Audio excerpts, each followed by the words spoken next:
In the heart of Providence, Rhode Island, there exists a courtroom unlike any other in America. It's not the marble columns or the mahogany benches that make it special, but the man who sits behind the judge's bench. Judge Frank Caprio has become a legend, not for his harsh sentences or intimidating presence, but for something far more powerful: his ability to see the human being behind every case that comes before him. For over 3 decades, Judge Caprio has presided over the Providence Municipal Court, handling what most would consider mundane cases: traffic violations, parking tickets, and minor infractions. But in his hands, these seemingly simple cases have become windows into the human condition, revealing stories of struggle, hope, and the incredible power of compassion. What sets Judge Caprio apart isn't just his Italian-American charm or his grandfatherly demeanor. It's his revolutionary approach to justice, one that prioritizes understanding over punishment, empathy over authority. While other judges rush through cases like an assembly line, Judge Caprio takes time. He listens. He asks questions. He sees people. This approach has made him an internet sensation, with millions of viewers around the world tuning in to watch Caught in Providence, the court show that has redefined what justice can look like. But behind the viral videos and heartwarming moments lies a deeper truth about the American justice system and what happens when one person decides to lead with their heart. The story we're about to tell you isn't just about a parking ticket or a traffic violation. It's about a moment when the power of human connection transcended the cold walls of a courtroom and reminded everyone present why compassion should be at the heart of justice. It's about a woman whose story was so powerful, so heartbreaking, and ultimately so inspiring that it moved an entire courtroom to tears, including the judge himself. Judge Caprio has heard thousands of stories over his career. He's seen people at their lowest points, facing financial hardship, family crises, and personal struggles that would break many of us. But there was something about this particular case, this particular woman, that would stay with him long after the gavel came down. Something that would remind him why he chose to serve justice with mercy, and why every person who walks into his courtroom deserves to be heard, understood, and treated with dignity. The woman who walked into Judge Caprio's courtroom that day didn't know she was about to become part of something larger than herself. She came seeking justice, hoping for understanding, carrying a burden that no parent should ever have to bear. What happened next would not only change her life but touch the hearts of millions of people around the world. In a society where we often feel disconnected, where institutions seem cold and impersonal, Judge Caprio's courtroom has become a beacon of hope. It's a place where humanity prevails over bureaucracy, where stories matter more than statistics, and where one person's willingness to listen can change everything. This is the story of what happens when justice wears a human face, when a courtroom becomes a place of healing, and when a simple parking ticket becomes the catalyst for a moment that reminds us all of our shared humanity. The case that day started like any other: a name called, a defendant approaching the bench, paperwork shuffled. But as the woman began to speak, as her story unfolded, something extraordinary happened. The routine machinery of justice ground to a halt, replaced by something far more powerful: the recognition of one human being by another, the acknowledgement of pain, and the healing power of being truly seen and heard. What you're about to witness is more than just a courtroom proceeding. It's a masterclass in empathy, a demonstration of how one person's commitment to treating others with dignity can create ripples that extend far beyond the walls of any building. It's proof that sometimes, the most profound acts of justice happen not when we follow the letter of the law, but when we choose to honor the spirit of humanity that the law is meant to protect. Maria Santos walked through the doors of Providence Municipal Court that Tuesday morning carrying more than just a parking ticket. She carried the weight of a mother's worst nightmare, the burden of medical bills that seemed to multiply like a cancer itself, and the exhaustion that comes from months of sleepless nights spent watching over a sick child. At 52, Maria looked older than her years, her once vibrant smile replaced by the hollow expression of someone who had seen too much pain. The parking ticket in her trembling hands seemed almost insignificant compared to everything else she was facing. $65 for parking in a handicapped spot without a permit. Under normal circumstances, it would have been a straightforward case: pay the fine, lesson learned, move on. But these weren't normal circumstances, and Maria Santos wasn't just another scofflaw trying to avoid paying a ticket.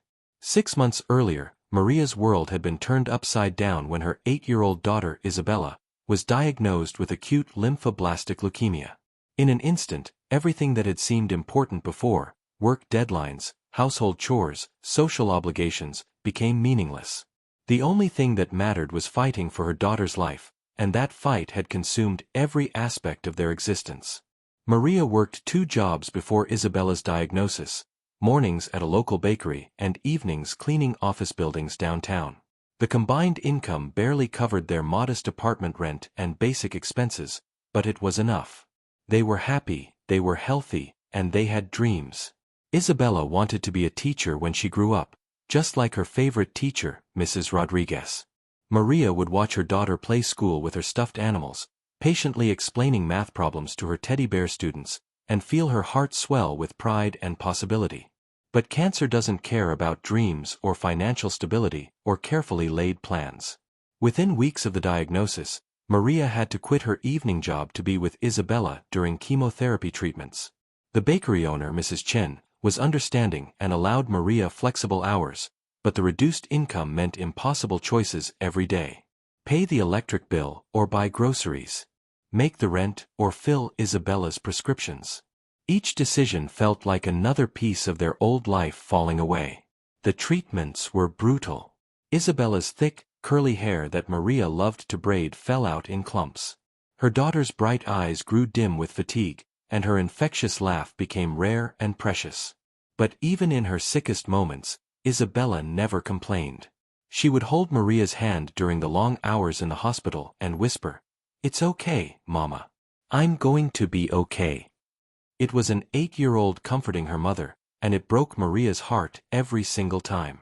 The parking ticket incident happened during one of Isabella's worst days. They had been at Rhode Island Hospital for what was supposed to be a routine checkup, but Isabella's blood counts were dangerously low, and she needed an immediate platelet transfusion. Maria had circled the hospital parking garage 3 times looking for a space, watching the clock tick away as Isabella grew paler in the back seat. Finally, in desperation, she pulled into a handicapped spot near the emergency entrance. She knew it was wrong. She knew she could get a ticket. But in that moment, with her daughter barely conscious and her own hands shaking with fear, finding a legal parking space seemed like the least important thing in the world. She carried Isabella into the emergency room, and for the next 6 hours, parking was the furthest thing from her mind. It wasn't until they were heading home, Isabella finally stable but exhausted, that Maria saw the bright yellow ticket tucked under her windshield wiper. $65. It might as well have been $600.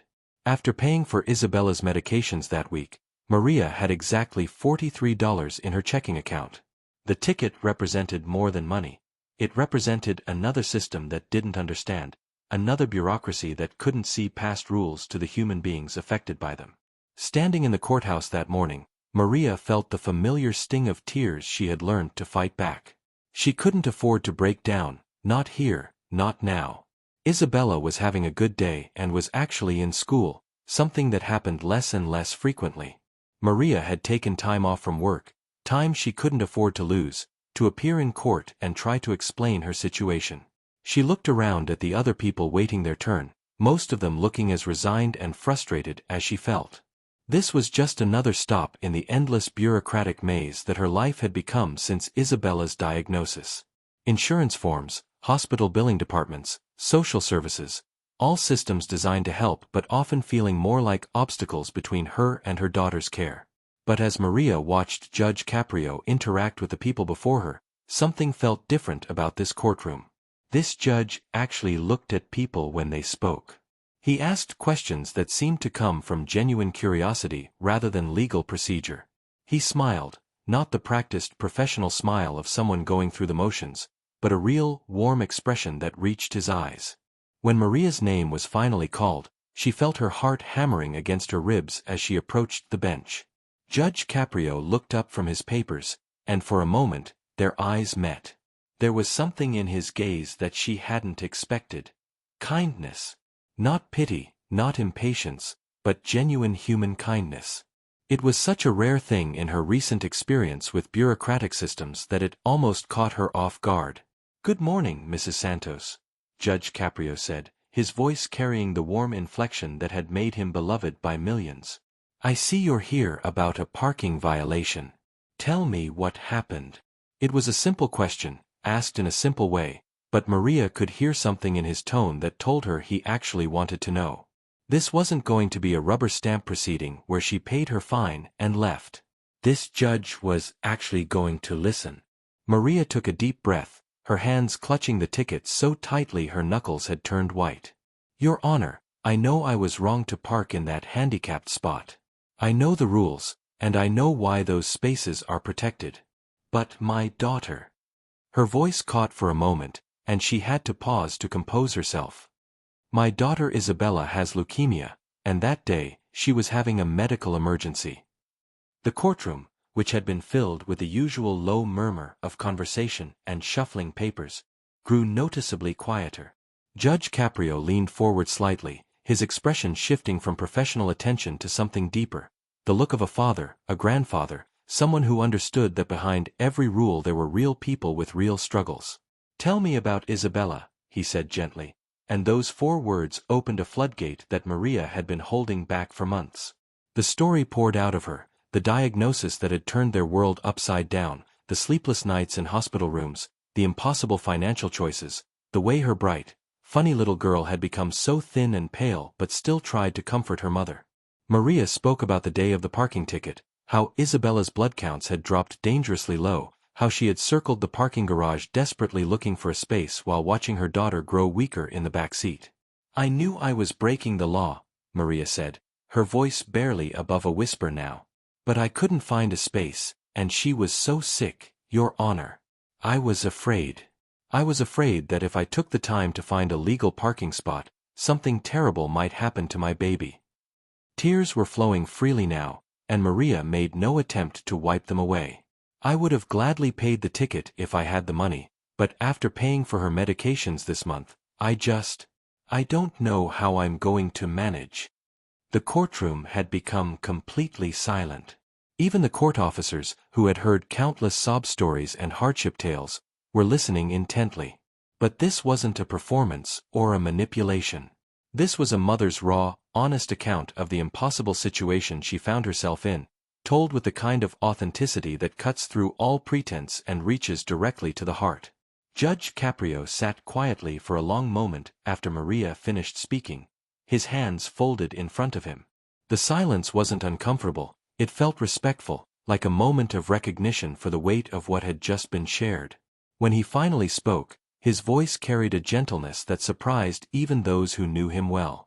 Mrs. Santos, first let me say how sorry I am about Isabella's illness.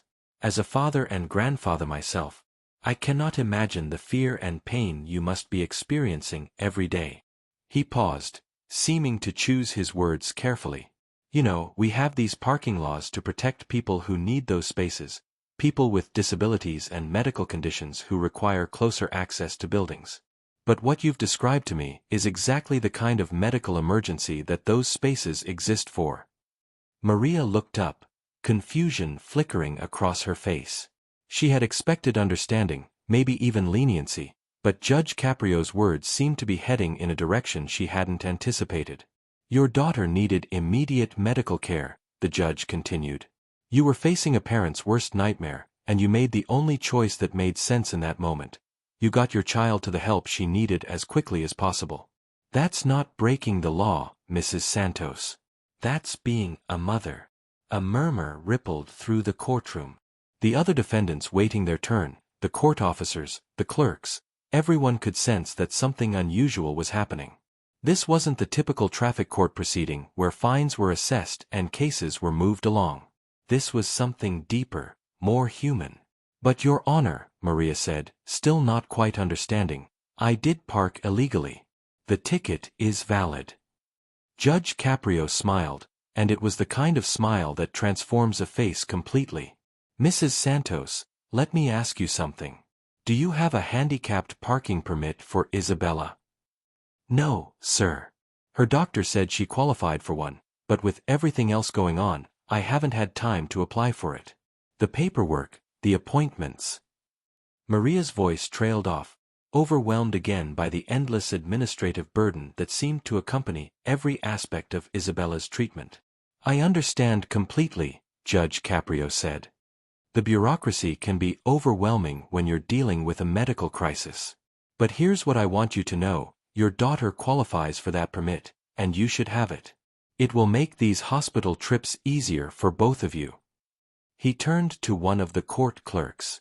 Can we get Mrs. Santos the information she needs to expedite that application? The transformation in Maria's face was visible, confusion giving way to hope, despair softening into something that looked almost like relief. But Judge Caprio wasn't finished. Now, about this ticket, Judge Caprio said, holding up the citation that had brought Maria to his courtroom. I'm going to dismiss this completely. The words hung in the air for a moment before their full meaning sank in. Maria's eyes widened, and she looked as if she might collapse from relief. But more than that, the judge continued, his voice growing stronger and more emotional, I want to do something else for you and Isabella. He reached into his jacket pocket and pulled out his personal checkbook, a gesture that caused an audible gasp from several people in the courtroom.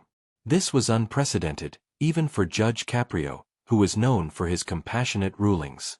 Your Honor, you don't have to, Maria started to protest, but Judge Caprio held up a gentle hand. Mrs. Santos, please let me finish. I'm a father, and I'm a grandfather. I've been blessed in my life, and part of that blessing comes with the responsibility to help others when I can. I want to write you a check to help with Isabella's medical expenses.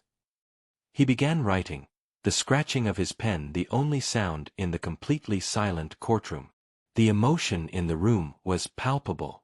Several spectators were openly crying, and even the usually stoic court officers were wiping away tears. The camera operator, who had filmed hundreds of Judge Caprio's cases, later said he had never seen anything like it. This wasn't just about dismissing a parking ticket anymore. This was about human compassion on a scale that restored faith in humanity itself. But Judge Caprio still wasn't finished. As he tore the check from his book and handed it to Maria, he said something that would be replayed millions of times on social media and remembered long after the courtroom had emptied. Mrs. Santos, I want you to know something. What you did that day, parking in that handicapped space, wasn't wrong. It was exactly what any loving parent would do. You put your child's life before a parking regulation, and that's not just understandable, it's commendable. Maria took the check with shaking hands, looked at the amount, and broke down completely. Through her tears, she managed to whisper, Thank you, Your Honor. Thank you so much. But Judge Caprio wasn't done with his act of kindness. I also want everyone in this courtroom to understand something, he said, his voice carrying to every corner of the room. This woman represents thousands of parents across our country who are fighting battles we can't even imagine. They're dealing with sick children, impossible medical bills, and systems that often seem designed to make their lives harder rather than easier. When we see someone parked in a handicapped spot, our first instinct might be to judge. But we don't know their story. We don't know what crisis brought them to that moment. The judge's words were creating ripples of emotion throughout the courtroom. People were nodding, crying, and looking at Maria with a new understanding.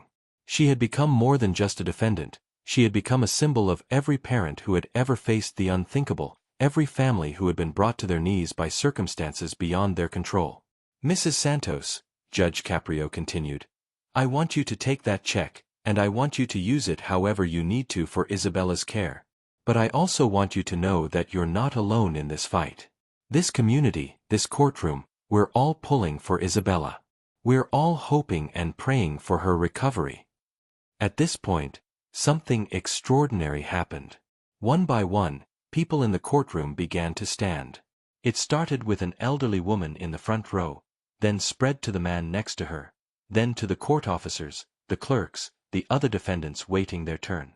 Within moments, everyone in the courtroom was standing in a spontaneous show of support for Maria and Isabella. The applause that followed was unlike anything that had ever been heard in a courtroom.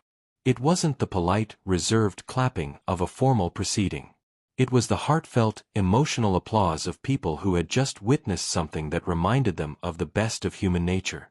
It was the sound of a community coming together around one family's struggle, the sound of strangers choosing compassion over indifference. Maria stood at the bench, overwhelmed by the outpouring of support from people she had never met. The check in her hands represented more than money.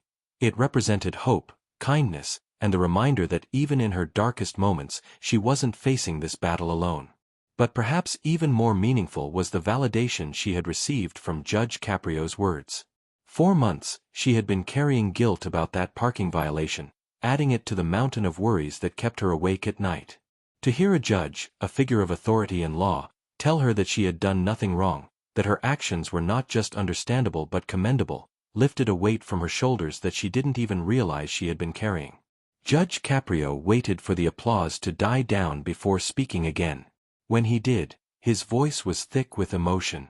"Mrs. Santos, before you go, I want to ask you to do something for me. I want you to bring Isabella to meet me when she's feeling well enough. I'd like to meet this brave little girl who has such a wonderful mother fighting for her." The promise of that future meeting carried with it an implicit message of hope, that Isabella would recover, that she would be well enough to visit the courthouse, that this story would have a happy ending.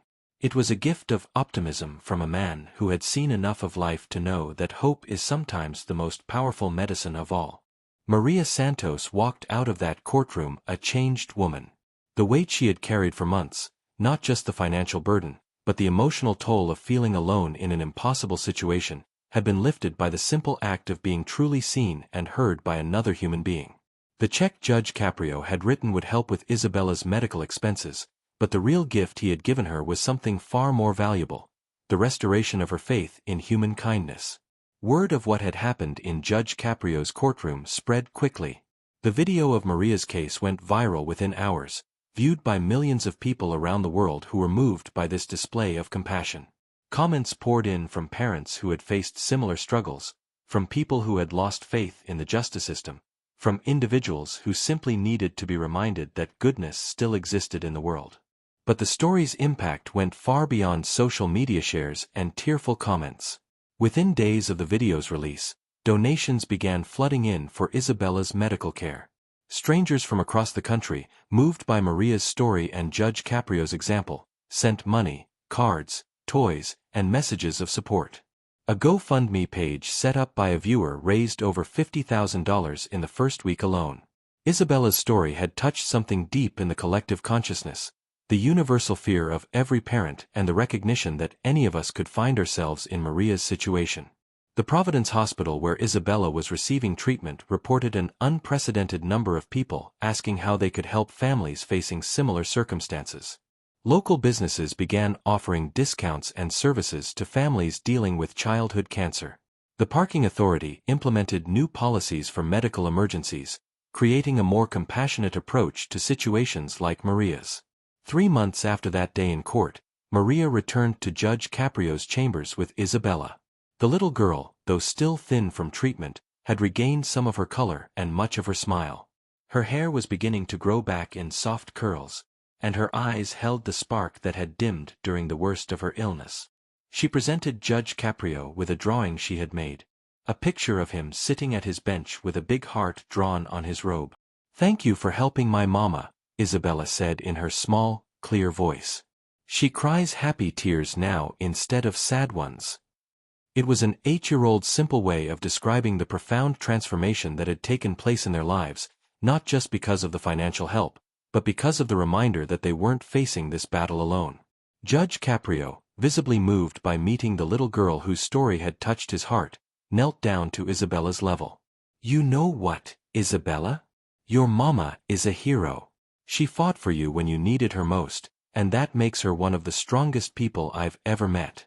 And you're pretty strong too, aren't you?" Isabella nodded solemnly, then broke into the kind of grin that reminded everyone why children's laughter is considered one of the most beautiful sounds in the world. The meeting was filmed and shared, providing a joyful update to the millions who had followed Isabella's story. But more importantly, it represented something that often gets lost in our fast-paced, digital world: the power of follow-through, of caring about people beyond the viral moment, of treating every interaction as the beginning of a relationship rather than a transaction. Isabella's cancer went into remission 6 months later. Maria was able to return to full-time work, secure in the knowledge that her community was watching out for her family. She never forgot the lesson she learned in Judge Caprio's courtroom, that sometimes, when everything seems hopeless, help can come from the most unexpected places, delivered by people who choose to lead with their hearts rather than their rule books. Judge Caprio continued to hear cases with the same compassion and wisdom that had made him beloved around the world. But Maria's case became one of his most frequently referenced examples of why the justice system must never lose sight of its ultimate purpose: to serve humanity, not just uphold laws. In interviews, he would often say, "Laws are important, but they're not more important than people." When we forget that, we lose the very thing that justice is supposed to protect. The story of Maria Santos and Judge Frank Caprio became more than just a viral video or a feel-good news story. It became a reminder of what's possible when we choose empathy over indifference, when we see the person behind the problem, when we remember that every rule exists to serve humanity, not the other way around. It showed that sometimes the most profound acts of justice happen not in grand courtrooms or landmark cases, but in the quiet moments when one person chooses to truly listen to another. In a world that often feels divided and harsh, where institutions can seem cold and impersonal, Judge Caprio's courtroom stands as a beacon of what government and justice can be at their best.